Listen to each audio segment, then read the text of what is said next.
நேயர்கள் கேட்க இருப்பது பிரதமர் திரு நரேந்திர மோடி 79வது சுதந்திர தின உரையில் சுயசார்பு இந்தியா தொடர்பாக வெளியிட்ட முக்கிய அறிவிப்புகள் குறித்த சிறப்பு நிகழ்ச்சி.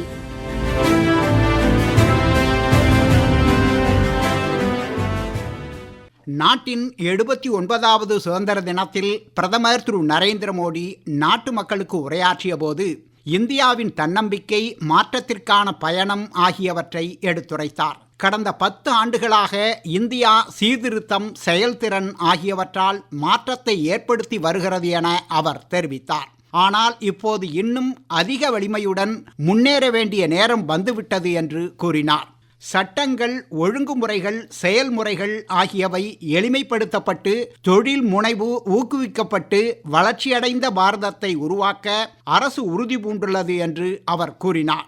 கடந்த சில ஆண்டுகளில் அரசு வரலாற்று சிறப்பு மிக்க சீர்திருத்தங்களை மேற்கொண்டுள்ளதாகவும் 40,000க்கும் மேற்பட்ட தேவையற்ற செயல்பாட்டு சுமைகளை ஒழித்துள்ளதாகவும் 1,500க்கும் மேற்பட்ட காலாவதியான சட்டங்களை ரத்து செய்துள்ளதாகவும் கூறினார். சில முக்கிய சாதனைகளை சுட்டிக்காட்டிய அவர், வருமான வரி சீர்திருத்தம் மற்றும் இணையவழி செயலாக்கம் போன்றவை நடைமுறைகளை வெளிப்படையாகவும் திறமையாகவும் மாற்றுகிறது என அவர் தெரிவித்தார். 12 லட்சம் வரை ஆண்டு வருமானத்திற்கு வரி இல்லை எனவும், இதை சில ஆண்டுகளுக்கு முன்பு கூட பலர் நினைத்து பார்த்திருக்க முடியாது என்றும் அவர் தெரிவித்தார். காலாவதியான காலனி ஆதிக்க குற்றவியல் சட்டங்களை இந்திய நீதி சட்டத்தால் மாற்றுதல், நீதி மற்றும் சட்ட நடைமுறைகளை எளிதாக்குதல் ஆகியவற்றை பிரதமர் குறிப்பிட்டார். சிந்தூர் நடவடிக்கையை எடுத்துரைத்த அவர், அச்சுறுத்தல்களை தீரத்துடன் சமாளிப்பதற்கும் தன்னம்பிக்கையுடன் கூடிய தேசிய வலிமை, கண்ணியம் மற்றும் 2047ஆம் ஆண்டிற்குள் வளர்ந்த இந்தியா என்ற இலக்கை நோக்கிய பயணத்திற்கும் சுயசார்பு மற்றும் உள்நாட்டு தொழில்நுட்ப திறன்கள் அடித்தளமாக உள்ளது என்றார். நாம் ஆயுத தளவாட உற்பத்தியில் சுயசார்பை எட்டியதன் வெளிப்பாடாகவே ஆபரேஷன் சிந்தூர் நடவடிக்கை அமைந்ததாக கூறினார். இந்தியாவில் தயாரிக்கப்பட்ட ஆயுதங்கள், உள்ளூர் தொழில்நுட்ப திறன்கள் மேம்பாடு போன்றவையே இந்தியாவை உறுதியாகவும் சுயமாகவும் செயல்பட வைக்கும் என்பதை வலியுறுத்திய பிரதமர், தேசிய பாதுகாப்பு என்பது வெளிநாட்டு சார்புடையதாக இருக்க முடியாது என தெரிவித்தார்.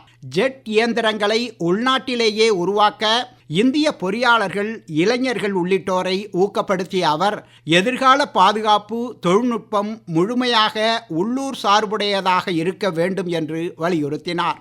இந்த ஆண்டின் இறுதிக்குள் இந்தியாவில் தயாரிக்கப்பட்ட செமி கண்டக்டர் சிப்புகள் அறிமுகப்படுத்தப்படும் என்றும், இது முக்கிய தொழில்நுட்பத் துறைகளில் நாட்டின் வளர்ந்து வரும் வலிமையை பிரதிபலிக்கும் எனவும் தெரிவித்தார்.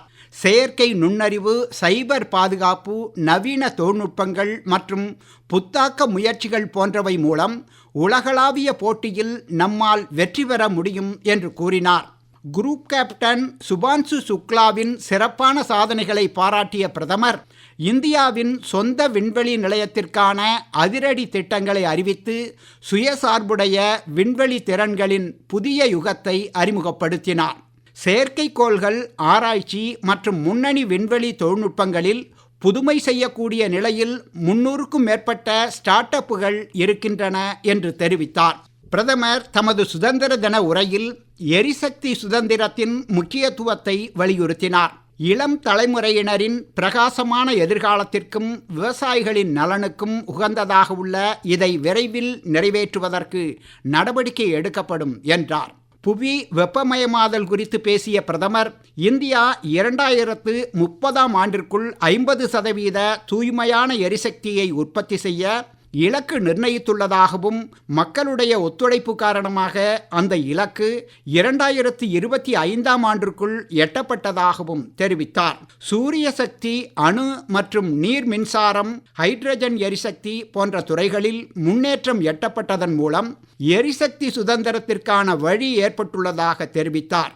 பிரதமர் திரு நரேந்திர மோடி தனியார் துறையின் பங்களிப்புடன் அணு எரிசக்தியை விரிவுபடுத்த இந்தியா கவனம் செலுத்தி வருவதாக குறிப்பிட்டார். தற்போது 10 புதிய அணு ரியாக்டர்கள் இயங்கி வருவதாகவும், இந்தியாவின் 100வது சுதந்திர ஆண்டுக்குள் அணு எரிசக்தி திறனை 10 மடங்கு அதிகரிப்பதே தமது அரசின் நோக்கம் என்று தெரிவித்தார். இதனால் எரிசக்தி சுதந்திரமும் நிலைத்த வளர்ச்சியும் உறுதிப்படுத்தப்படும் என்றார். எரிசக்தி, தொழில் மற்றும் பாதுகாப்பிற்கு அவசியமான வளங்களை பாதுகாக்க இந்தியா தேசிய முக்கியத்துவம் வாய்ந்த இயக்கத்தை தொடங்கியுள்ளதாகவும் இதன் மூலம் நாடு முழுவதும் 1200 இடங்கள் ஆய்வு செய்யப்படும் என்றும் கூறினார்.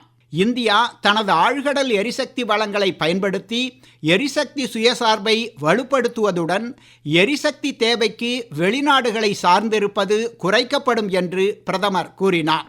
விவசாயிகளுக்கு அதிகாரம் அளிக்கவும், தேசிய உணவு பாதுகாப்பை உறுதிப்படுத்தவும், உள்நாட்டிலேயே உரங்களை உற்பத்தி செய்ய வேண்டியதன் அவசர தேவையை பிரதமர் திரு மோடி வலியுறுத்தினார். இறக்குமதியை சார்ந்திருப்பதை குறைப்பதன் மூலம் நாட்டின் விவசாயத்துறை தற்சார்புடன் வளர்வதோடு விவசாயிகளின் நலன்கள் பாதுகாக்கப்படும் என்றும் இந்தியாவின் பொருளாதார இறையாண்மை வலுப்பெறும் என்றும் பிரதமர் தெரிவித்தார். இந்தியாவின் சொந்த சமூக ஊடக தளங்கள் மற்றும் டிஜிட்டல் உள்கட்டமைப்பை மேம்படுத்தவும், தகவல் தொடர்பு, தரவு மற்றும் தொழில்நுட்ப சுற்றுச்சூழல் அமைப்புகள் பாதுகாப்பாகவும் சுதந்திரமாகவும் செயல்படுவதை உறுதி செய்து இந்தியாவின் டிஜிட்டல் சுயாட்சியை வலுப்படுத்த இளைஞர்களுக்கு பிரதமர் திரு மோடி அழைப்பு விடுத்தார். உலகின் மருந்தகம் என்ற இந்தியாவின் இலக்கு குறித்து கூறிய பிரதமர், ஆராய்ச்சி மற்றும் மேம்பாட்டில் அதிக முதலீடு செய்ய வேண்டியதன் அவசியத்தை வலியுறுத்தினார்.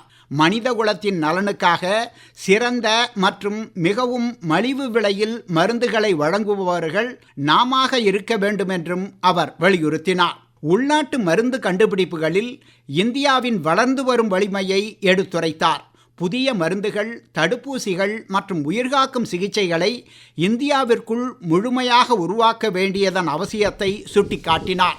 புதிய மருந்துகள் மற்றும் மருத்துவ தொழில்நுட்பங்களுக்கான காப்புரிமைகளை பெற ஆராய்ச்சியாளர்கள் மற்றும் தொழில் முனைவோரை அவர் கேட்டுக்கொண்டார். இதன் மூலம் இந்தியா தனது சொந்த சுகாதார தேவைகளை பூர்த்தி செய்வது மட்டுமல்லாமல் உலகளாவிய நல்வாழ்விற்கும் பங்களிக்க முடியும் என்றும், மருத்துவ தன்னிறைவு மற்றும் புதுமைக்கான மையமாக நம் நாடு திகழும் எனவும் தெரிவித்தார். உள்ளூர் மக்களுக்கான குரல் என்ற முன்முயற்சியின் கீழ் இந்தியாவில் தயாரிக்கப்பட்ட பொருட்களை வாங்க வேண்டுமென்று குடிமக்கள் மற்றும் கடைக்காரர்களை பிரதமர் கேட்டுக்கொண்டார். சுதேசி என்பது பெருமை மற்றும் வலிமையிலிருந்து உருவாக வேண்டுமே தவிர கட்டாயத்திலிருந்து அல்ல என்பதை வலியுறுத்தினார். எதிரிகளால் நாட்டிற்கு ஏற்படும் அச்சுறுத்தலை தடுக்க அடுத்த 10 ஆண்டுகளில் ஊடுருவல்களை முறியடிப்பதையும் இந்தியாவின் தாக்குதல் திறன்களை மேம்படுத்துவதையும் நோக்கமாக கொண்ட மிஷன் சுதர்ஷன் சக்ரா என்ற இயக்கம் தொடங்கப்பட உள்ளதாக பிரதமர் திரு நரேந்திர மோடி தெரிவித்தார். இந்த பணியை புகழ்பெற்ற ஸ்ரீ கிருஷ்ணரின் சுதர்சன சக்கரத்துடன் இணைத்து நவீன பாதுகாப்பு கண்டுபிடிப்புகளை வழிநடத்த இந்தியா அதன் வளமான கலாச்சார மற்றும் புராண பாரம்பரியத்திலிருந்து உத்வேகம் பெறுவது குறித்தும் எடுத்துரைத்தார்.